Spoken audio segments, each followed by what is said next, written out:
நேத்துல ஆரம்பிச்ச ஒரு விஷயம் அது வந்து ஒரு நாளுக்குள்ள இன்றைய ஆளும் கட்சியின் கைகள் ஆக்டோபஸ் மாதிரி எவ்வளவு விரிவான ஒரு ரீச்சை கொண்டது அப்படிங்கிறத எனக்கு தெளிவுபடுத்தியிருக்கு. நம்ம எதை சொல்றோம் அப்படிங்கிறத மிக சரியான அளவில் புரிந்து கொண்டு அதை திருச்சி எப்பவும் போல பொய் பிரச்சாரங்களை செய்யறதுல விற்பனங்கள் வல்லவர்கள் அப்படின்னு திமுக மற்றும் சார்ந்தவர்கள் அனைவர்களும் எனக்கு வந்து நிரூபிச்சிருக்காங்க.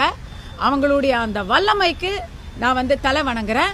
தெலுங்கு மக்களை நான் வந்து இழிவாக பேசியதாக பொய் பிரச்சாரம் 100% பொய் பிரச்சாரத்தை கட்டவிழ்த்து விட்டிருக்கிறாங்க. தமிழ்நாட்டில் பெருவாரியான பல மாவட்டங்களில் பெருவாரியான அளவில் தெலுங்கு மக்கள் இருக்காங்க. அவ்வளவு ஏன் என்னுடைய புகுந்த வீடு தெலுங்கு